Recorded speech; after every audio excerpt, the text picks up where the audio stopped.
So I'm Anna, I'm 20 years old and I've been a type 1 diabetic for 6 years, and I'm from Vienna, Austria, and I'm here for the ATTD conference. Thank you. Right, we're going to ask you a few questions, Anna. Could you tell me, if you had a choice between pump or CGM, is it pump, is it CGM? Oh, that's a hard one, but I think I'd probably choose the CGM. Okay, that's one for CGM. Now, time in target or HbA1c? Probably time in target. Okay. Yeah. And finally, low carb or low GI? Low carb. Hey, thank you so much, Anna. Give us a wave. Thank you. Whenever you're ready. Hi there, I'm Alexis Hauptmann. I work for Dexcom on the Customer Success and Advocacy team. And we're here at ATTD in Vienna. Gorgeous country. We're waltzing through the conference and having a good time. Thank you, Alexis. Right, I'm going to ask you 3 quick-fire questions that are being debated at the conference this weekend. Okay. So just give me your first honest answer. Okay. Okay, first question.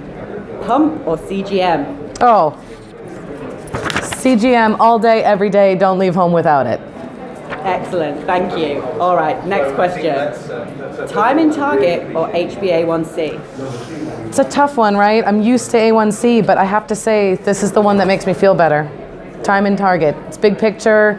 Lets me kind of see how I'm spending my days. Excellent, thank you.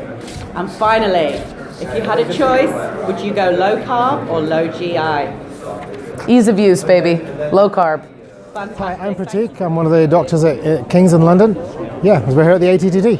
So, can you tell me, pump or CGM? Whatever you want, dear. The patient rules. There's always going to be one.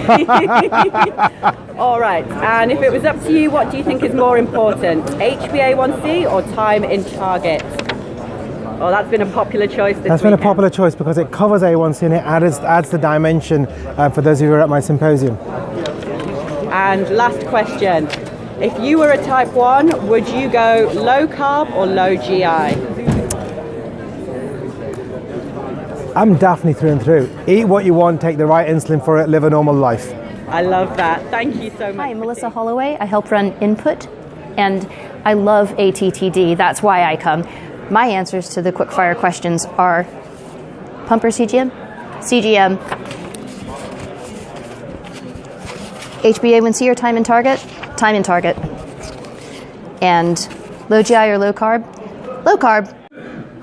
Hi, Leslie Jordan from Input. I'm at the ATTD because I love it here and I love to see the progress as the years go by. So, for me, pump or CGM, I'd have to go with pump because my subcutaneous absorption is appalling, so I've got a diaport. HbA1c or time in target, definitely time in target. Low carb or low GI? Low GI. I've tried low carb, it's very difficult to keep my social life. Pump or CGM? I'm just going to go with half and half on this one, I'm afraid. I'm CGM. In an ideal world, that would be lovely. I would say in a lot of cases CGM, because being able to recognise patterns and treat them and make adjustments to your diabetes care, you can't really do without a CGM. But with things like dawn phenomenon and foot to floor, having a CGM doesn't really do much for that. Like, you can't wake up at 5 a.m. and pre-bolus for dawn phenomenon, so you kind of need a pump for that. Good answer, thank you. Okay, next question. Time in target or HbA1c? Time and target, Yes. Natalie. HbA1c is a terrible indicator of your blood sugar control. You could be at between 18 and 2, swinging between the two and have a perfect A1c. My A1c has never been better, and I passed out from a hypo the other day. So, time and target, Natalie. And finally, last question. We're going down the food route with this one. If you had a choice, would you eat low carb or low GI? Low carb all the way. If fine if you want to eat some low GI foods, but you can still eat too many low GI foods or comparatively lower GI foods and still be eating too many carbs to have really good control. Hi, I'm Gary Cohen from Dexcom at ATTD 2018. I'm the Senior Director of the Software Center of Excellence up in Portland, Oregon. Hi Gary, it's lovely to meet you and thank you for letting me interview you today. So I'm going to ask you 3 very quick questions and I'd like you to just give me your first response. So, okay. First question, pump or CGM? I think that's pretty obvious. Yeah, that was an easy one. Okay, second question, time in target or HbA1c? Time and target now. That's really becoming much more relevant to users, much easier for them to understand.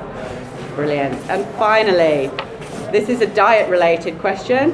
If you had the choice, if you were a type 1 diabetic, would you go low carb or low GI? Let's go low carb. Excellent. All right, thank you so much, Gary. You're welcome. As you know, I've been going around the conference asking everybody my 3 flash questions, which have been debates that have been happening around the conference this week. And I've been reliably informed that apparently I have to answer these questions too. So here goes. CGM or pump? For me, I know that there are benefits to both and that they both have different benefits. But certainly I found that for my requirements, the biggest difference for me was having a CGM. So it's CGM. HbA1c or time in target. You know, previously we have relied so much on HbA1c, but as we now know, you can have massive highs and massive lows, and the medium, the mean average in the middle is a nice number. So you can have an HbA1c and still really not have very good control. So for me, it's got to be time in target. And finally, this is a little bit of a different one thrown in there, the diet question. I know a lot of people are going to say, as a type 1 diabetic, you can eat whatever you want and you shouldn't let it control you. And I absolutely agree with that sentiment.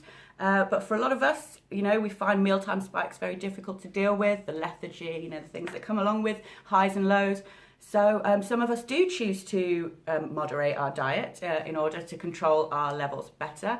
And for me, the one I find works is low GI. I mean, I like my carbs, so, you know, I don't want to cut them out altogether. But I find if I eat things like legumes or potato or brown, you know, breads instead of white breads and pasta, I don't get the same kind of spikes. So for me, it is low GI all the way.